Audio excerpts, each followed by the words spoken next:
Hello, Epic Summoner fans. Thank you for tuning in today for my first video on Epic Summoners. This one will just be a review. I'm not even sure actually if I'm going to make multiple of them. I just wanted to introduce it like that in case I do. But I've been getting quite a few recommendations from people to check out this game, as it essentially is an Idle Heroes clone. And to start things off, I want to address something that's kind of been going around, where people are mentioning things like Idle Heroes is going to sue the company that made this game for stealing their game, but I don't think you actually can do stuff like that, because there's no actual intellectual property that's been stolen here, and nothing that they would own has been taken into this game. It's just that the concepts have, and Idle Heroes themselves are guilty for taking concepts from many other games, and probably the biggest one would be like Epic or Summoner's War, and that being the case, I wouldn't worry too much about that. But anyway, onto the game itself. Epic Summoners is basically, like I said, an Idle Heroes clone, but they do a few things differently, and a few things better, a few things worse. The biggest thing I like about this game is that, of course, it's new, so you can kind of jump into it and you get the new game feel. But unlike Idle Heroes, this game actually started off with 6 stars available, and these 6-star monsters can actually be upgraded into 10-star monsters, so it's not that far off from like the end game of Idle Heroes right now, where you can see teams with like 600 to 800,000 power and stuff like that, and most of the characters are pretty much similar. One of the first things I would say about this game that I don't like is that it seems like some of them have very like clone-ish elements to them. Like you can see this Tide Lady is a very similar character to another character on, I think it's the blue faction, or maybe, no, it's over here, to this here, and it's Daughter of the Sea. And like there's some of these characters kind of seem like clones of each other, and that's the only thing I would say is a little bit lackluster when it comes to the character design. Everything else is pretty good. The characters are clean, the models are nice, and it's a much different art style than Idle Heroes is, so it's kind of fresh to see. They have a lot more beast-type characters, like characters that are modeled off of animals instead of just either humans or demons, which is something that Idle Heroes kind of lacks, so it's a little bit different for this game. But overall, the heroes themselves are very similar in style to the way they're made than Idle Heroes. However, it seems like these guys have gone more of an aura-focused build, where, if I can show you, if you can see in the arena, for example, when you're building a team, the auras that you can get are much more powerful. Like, you're looking at 30% HP, armor and hit, 15 HP, 25% attack, and 10% skill damage. This almost feels reminiscent to the private server, where one of the seasonal servers had all of the auras just buffed up. It kind of feels like that is the idea that they've kind of went with for the whole game itself. And that's actually pretty cool, because I feel like if everything is overpowered, it's harder for some things to kind of fall back. Although I do think some of these are getting pretty ridiculous, like anything that has 15% dodge, specifically Barbarian seems extremely strong to me. But I think that Barbarian and Dungeon are supposed to be kind of like the rarer factions in this game. They're not quite as many heroes, and you don't see them very often. But still, some of these abilities, like 15% attack, 40% armor, some of them seem really ridiculous, and I'm sure there are combos you can make that kind of break that. And but as for the heroes themselves, it seems pretty balanced. It's not terrible, but some of them are clearly better than others, but that's just going to happen in every game you play. As for the game itself, the campaign is, or Adventure Gate as it's called here, is almost exactly the same as Idle Heroes. Well, that seems oddly loud. One second, sorry about that, guys.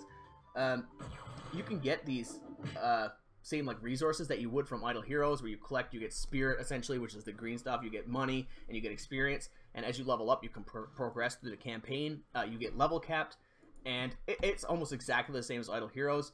The Dragon Island would be the equivalent of the Tower of Oblivion, whereas you can get rewards for passing through stages, but in this one they made it so that you kind of have to buy some of the rewards. Like, you get rewards passively, but you can also buy extra rewards from certain stages, and if you don't buy them, they kind of stack up, so you can always get them later in case you don't want to buy them right away. But you can't really like go back and look at the previous stages, so I don't know exactly why they made some of those choices, but I don't think it impacts the game as much as it might seem. The challenge tablet is essentially like the daily raids, your event raids that you can do. You can get for money, spirit, and in this one you can get these fancy essences and these inscriptions. Now I'm not going to go too much into the details of what these things do, but essentially each character, like in Idle Heroes, can have a gem, and then in this case it's actually like an artifact, and that artifact levels up using those gems that you've seen earlier. But not only can they get an artifact, but they can also get a statue that gives them more passive stats. So there's actually an additional thing that you can work with for the heroes in this case, which adds a little bit more diversity. But probably in the end game, it's going to be more a matter of just getting the best one, as it is in Idle Heroes. So I don't think it changes much, but it just adds another layer of things that you can kind of invest in. And these things require those statue tokens that you've seen in the challenge tablet. Guild Fortress is where you do all your guild stuff. That's pretty self-explanatory. The Wishing Pond or Praying Pond is exactly the same as the Casino Wheel, but instead of having it laid out as like a kind of casino, I don't know why they tried to hide it as if it's something a little bit different. I guess they tried to rename it so it wasn't such a carbon copy, but ultimately that is what it is. But in this wheel, as you can see here, there are 1, 2, and 3 times multipliers. If you land on, say, for example, 5,000 soul shards, and it happens to land on a 3, you'll actually get 15,000. So that's a cool addition. I've yet to see if it lands on a 5-star hero with a 3 times multiplier, if it'll actually give you essentially 3 5-star heroes. That would be amazing. I've never seen it, but that'd be cool if it could happen. I have seen it land on the 4-star shards and give you 3 times of those, which is always amazing when you get something like that. But at least they did add something onto it, so it's a little bit different. Your hero square is essentially your summoning altar, where you're going to invest in the heroes. You have your basic summons, your heroic summons, and then your heart summons or your friendship summons. They also have the profit section here. This is kind of like where you would use your profit orbs, but they have them called like magical fruit or something like that. And it works exactly in the same way, including merging of the equivalent light and dark factions. But with this one, it's that they are actually making this from the get-go, so it's easy to get some of these mystical fruit early in the game, which is actually really nice because it powers up your team pretty quickly. So unlike when you first started off in Idle Heroes, it doesn't feel like the grind is as long, because if you start Idle Heroes when I did, things like profit orbs didn't even exist. So having these features from the beginning is much more pleasant, and it smooths out the field or like the curve of growth. And these potions are exactly the same as the profit branches from Idle Heroes, where you can throw in a hero, and I'll just use this one. And if you have enough of these little bottles, you can then trade a hero from another one of the same faction at random. Again, exactly the same as profit orbs. Altar works exactly the same again. You just get, you disassemble heroes, and you get points depending on which kind of heroes you disassembled. And if you have enough coins, you can buy other heroes in here, as well as... No, it's just heroes, actually. For some reason, I thought there was gear in there as well, but it's just heroes. Exactly the same. Expedition is the same as your Brave Trial. You go into it when it's open, and you do stages where your heroes cannot heal. So most of this is very similar, but the big thing I wanted to point out that I think is way better than Idle Heroes is that you can fuse random shards to make random heroes. So for example, if you want to make a 5-star hero, you can take any 4 stars that you have, throw them into this grinder, and it'll throw out a 5-star hero at the end of it. So you need 10 4 stars to make any 5-star. It's going to be completely random. And the only drawback is that you can get unnatural 5 stars, so a 4-star that was merged into a 5-star, you can get one of those as well, which is not great, but I mean, considering you're just throwing 4-star fodder in there, it's not bad at all. And you can do the same with 3 stars. You can throw 10 3 stars in to make a random 4-star. And this is a feature that kind of speeds up the beginning of the game again, that is not existent in Idle Heroes. And you can actually do that with 6-star too. You take 10 5-star heroes that you don't need, and you throw them into this, and it'll make a 6-star. And that's an awesome feature. I'm glad they put something like that in here, because it feels like it just kind of helps you early. Late game, it's probably not going to matter, because you're going to be saving up specific things for specific heroes anyway. And basically all the small features that you would expect for Idle Heroes are all here as well.